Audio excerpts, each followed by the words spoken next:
Good morning student, मैं आशा गुप्ता आपके paper third में शिक्षण अधिगम के आज हम पढ़ेंगे अधिगमकर्ता का विकास एवं अधिगम प्रक्रिया। अधिगम यानी सीखना। सीखना मनुष्य की एक महत्वपूर्ण प्रक्रिया है। वो जन्म से लेकर मृत्यु तक सीखता ही रहता है। वास्तव में सीखना ही यानी कि अधिगम ही एक मनुष्य को जानवरों से अलग करता है।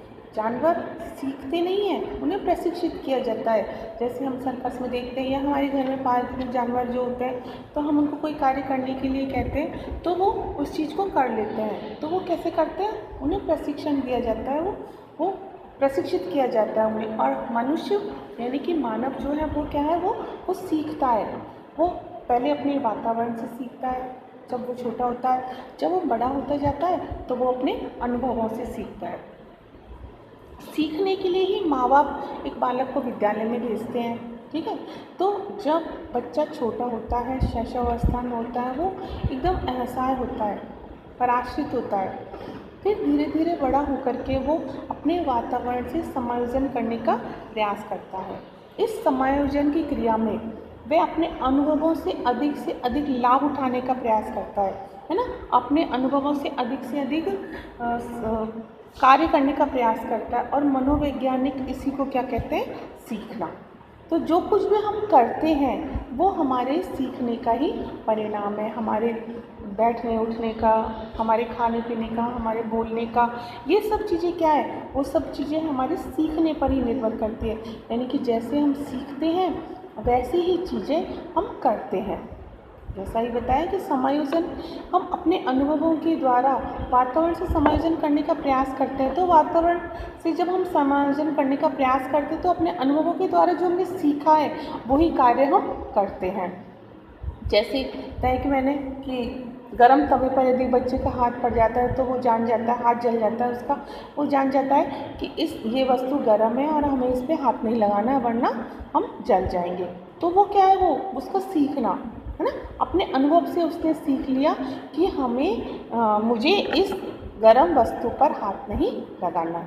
तो हम जो कुछ भी बनते हैं, जो कुछ भी हम करते हैं, जो भी हम खाने पीने से लेकर के हमारी दिनचर्या में, हमारे कार्य करने में, सब में वो सब किसका परिणाम है? हमारे सीखने का, ठीक है।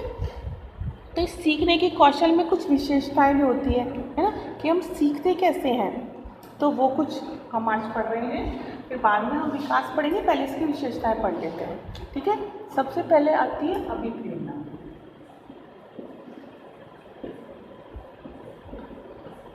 अभिप्रेरणा है ना, यानी मोटिवेशन। तो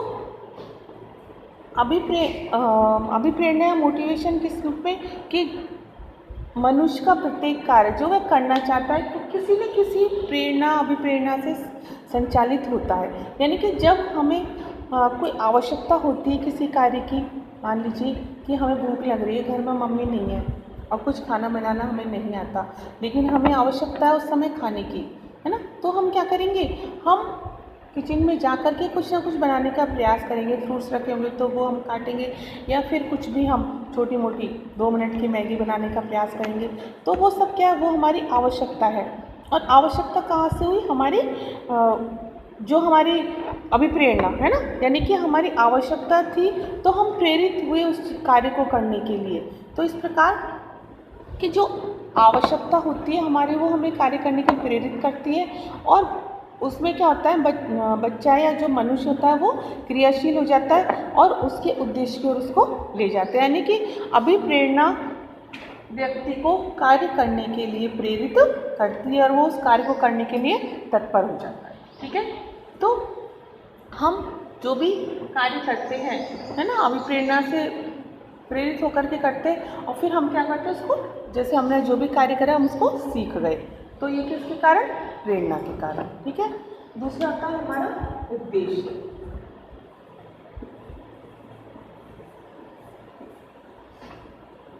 बिना किसी भी उद्देश्य को, है ना, बिना किसी लक्ष्य या उद्देश्य के हम किसी भी कार्य को नहीं करते।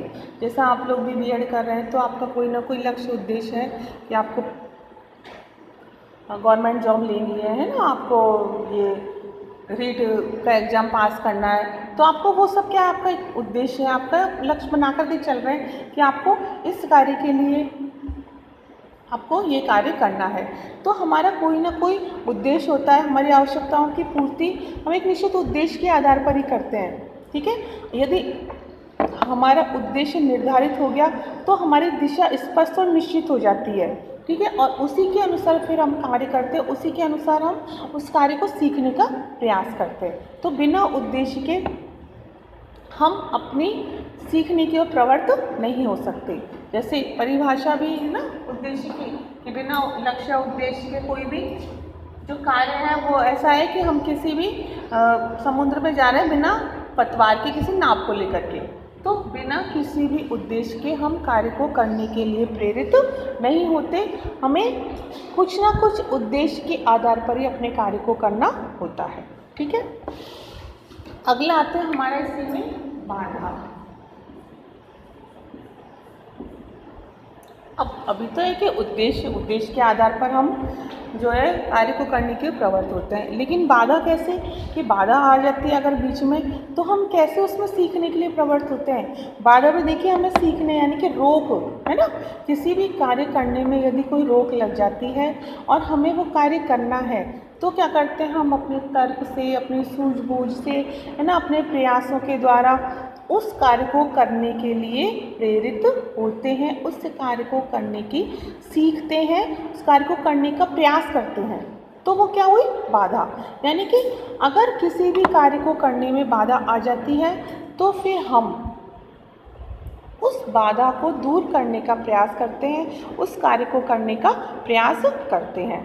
तो यही हुई कि बाधा उपस्थित होने पर व्यक्ति को कोई नया अनुभव प्राप्त होता है, वो अपने उद्देश्य की प्राप्ति के लिए है ना, अपने प्रयत्नों के द्वारा, अपने सूझबूझ से, अपने तर्क के द्वारा और उपयुक्त उसका जो है उसका खोज, उसका समस्या का समाधान निकालने का प्रयास करता है, तो उसके द्वारा ही वो सीखता है।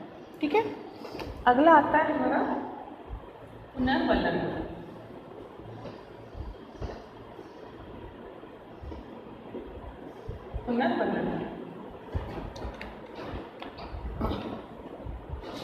पुनर्वलन से तात्पर्य है वही अभिप्रेरणा कि जब तक हमें कोई प्रेरणा नहीं मिलती हम किसी कार्य को करने के लिए प्रवृत्त नहीं होते। तो पुनर्वलन, अगर हमें जो हमारी प्रक्रिया है वो अच्छी सफलता प्राप्त हुई हमें, तो उसमें क्या होगा कि उसमें हमें सफलता मिलती है ना, उसकी जो अनुक्रिया वो संतोषजनक और सुखदायी होती है, तो हमें पुनर्वलन मिलता है उस चीज़ को, हम किसी भी कार्य को करते हैं तो अगर करके हमें उससे शाबाशी मिलती है, ये हमारा कार्य बहुत अच्छे ढंग से हो जाता है, तो क्या अपने आप ही हमें पुनर्वलन मिलता है कि हमने ये कार्य किया, ये बहुत अच्छे से हुआ है ना, तो हम उसको दोबारा उसी प्रकार करने का प्रयास करते हैं। तो जब हमें कोई भी सफलता प्राप्त हो जाती है तो हम क्या करते हैं, जैसे हम कोई कार्य कर रहे हैं, मान लीजिए कि हमने 1 प्रयास में, 2 प्रयास में, 3 प्रयास में उस कार्य में उस सफलता को प्राप्त कर लिया, तो क्या हुआ कि हम जो भी असफल हमने कार्य किया है, असफल जो हमारी अनुक्रिया थी वो हम सब भूल जाते हैं, और जब भी भविष्य में हमें उस कार्य को करने की पुनः आवश्यकता होगी तो हम जो सफल तरीके से हमने उस कार्य को किया था उस तरीके से ही हम उस कार्य को करने का प्रयास करते हैं। तो ये भी क्या हुआ, सीखना, कि हमारे पुनर्वलन, हम अपने आप से प्रेरित होते हैं, अपने आप हमें पुनर्वलन मिलता है उस चीज़ को करने के लिए। ठीक है, इसी कड़ी में अगला है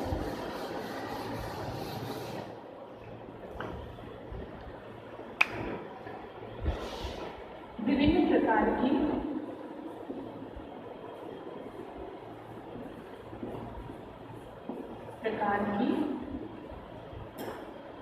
संभावित अनुक्रियाएं।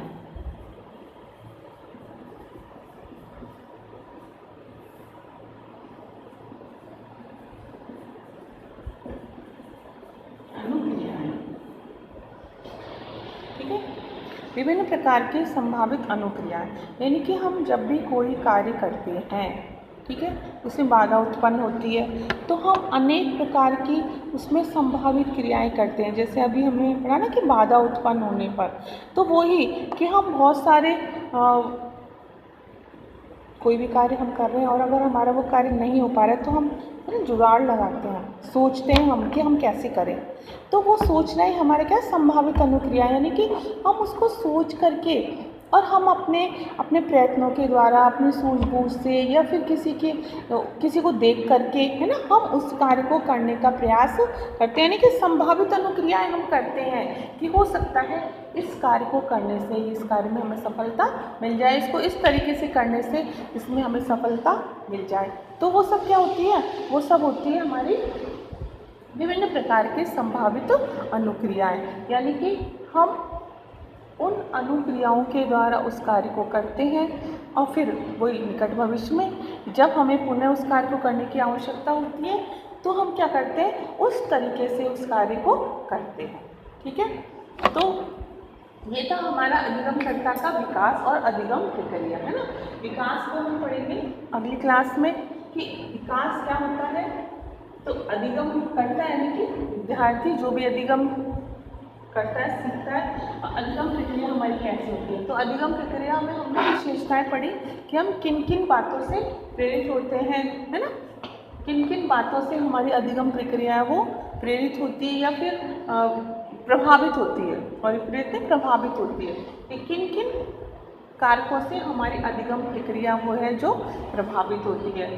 तो प्रेरणा से, है ना, उसका एक निश्चित उद्देश्य होता है, कोई बाधा उत्पन्न होने पर होती है, विभिन्न प्रकार की संभावित अनुक्रिया, यानी कि कोई कार्य हम करते हैं और कई बार क्या होता है कि हम कोई कार्य कर रहे हैं और नहीं हो रहे उसमें सफल, और ऐसे बैठे बैठे अचानक से जुगाड़ लग जाता है ना, और वो कार्य हमारा हो जाता है या फिर हम उसमें कुछ हद तक सफल हो जाते हैं। तो फिर क्या होता है कि उस कार्य को, यानी कि पिछली जो हमारी अनुक्रियाएं थी जो असफल हो गई थी, हम उसको भुला देते हैं और उसके बाद उस क्रिया को उसी तरीके से करने का प्रयास करते हैं, उस कार्य को उसी तरीके से करने का प्रयास करते हैं जिस तरीके से वह हुआ था। ठीक है, तो ये सारी थी हमारी अधिगम प्रक्रिया, है ना।